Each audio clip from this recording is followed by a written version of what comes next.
अब एक और एग्जांपल देखिएगा, उसमें हमने एसेट को मैन्युफैक्चर किया है, देखिएगा प्लीज़। इसमें कहता है जी, road international limited constructed its own designed vehicle, detail of related cost incurred are as follow. अब यहाँ से रिक्वायरमेंट देखिएगा, कहता है calculate the cost of the vehicle and pass the journal entry. हमने उस व्हीकल की कॉस्ट जो हमने खुद बनाई है उसकी कॉस्ट यानी ये कैलकुलेट करनी है और फिर उसको रिकग्नाइज करना है यानी जर्नल एंट्री करनी है। देखिएगा जी, टेबल में कहता है जी cost of raw material purchased. Company ने जो रॉ मटेरियल परचेज़ किया टोटल उसकी कॉस्ट कितनी है 500,000। क्या ये सारा इस व्हीकल को बनाने के लिए इस्तेमाल हुआ? ज़रूरी तो नहीं, उसने नहीं बताया, उसने सिर्फ बताया हुआ है, कहता है cost of raw material purchase, जो रॉ मटेरियल परचेज किया गया उसकी कॉस्ट है, जो हमने व्हीकल के लिए इस्तेमाल किया हमें तो वो चाहिए। नेक्स्ट लाइन में देखिएगा, कहता है raw cost of raw material used in manufacturing of vehicle. Vehicle को मैन्युफैक्चरिंग करने के लिए जो रॉ मटेरियल इस्तेमाल हुआ वो कितना है 100,000। तो मैं लिख देता हूँ जो रॉ मटेरियल की कॉस्ट है 100,000। ठीक है जी, 500,000 हमारी व्हीकल की कॉस्ट नहीं है, यह तो टोटल उसने पूरे साल की प्रोडक्शन के लिए रॉ मटेरियल ख़रीदा। हमें क्या चाहिए, जो व्हीकल के लिए है उसको इसकी कॉस्ट का हिस्सा बनाएंगे, जो इससे रिलेटेड है, जो इसमें एट्रीब्यूट होना चाहिए।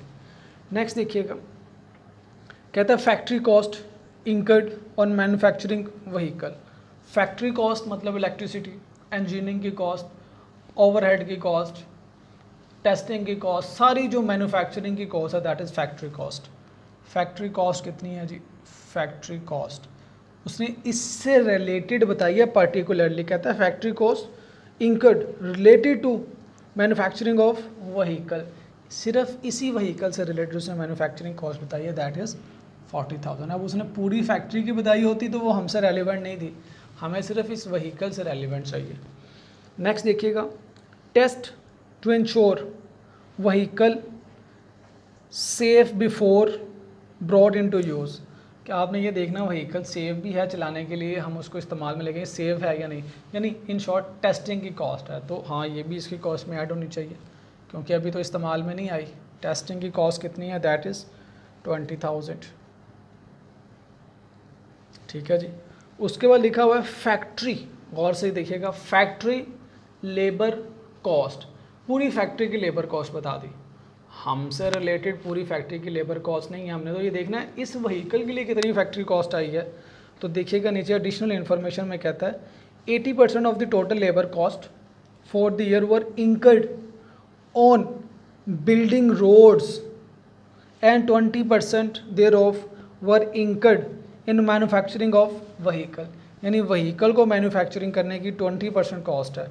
टोटल कितनी थी हमारे पास 300,000। तो मैं कह सकता हूँ कि ये जो लेबर कॉस्ट है टोटल थी हमारे पास 300,000, इसमें से व्हीकल से रिलेटेड है 20%, तो 20% इसका लेंगे तो वी विल हैव 60,000।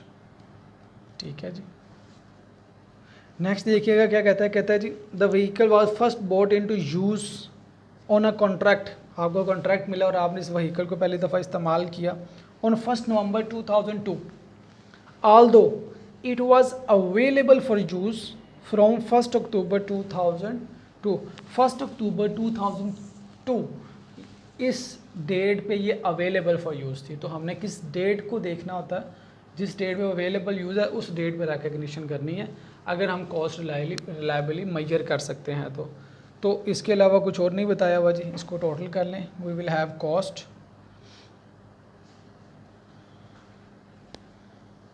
इट्स 220,000। ठीक है, ये आ गई हमारी कॉस्ट ऑफ व्हीकल जो हमने ख़ुद से मैन्युफैक्चर की। अब इसकी रिकग्निशन करनी है, रिकग्निशन मतलब जनरल एंट्री करनी है। कॉस्ट पे रिकग्नाइज करते हैं, किस डेट पे रिकग्नाइज करेंगे, जब हमारी मशीन और जब हमारी व्हीकल रेडी टू यूज़ थी। 01 अक्टूबर 20x2 को हमने ये एंट्री पास करनी है। क्या एंट्री पास करेंगे, सेम यहाँ मशीन थी, अब हमारे पास क्या है, व्हीकल है, तो व्हीकल अकाउंट, हमें पता है एसेट अपने नाम से रिकॉर्ड होते हैं, टू कैश और बैंक, कितनी अमाउंट की व्हीकल है जी? 220,000।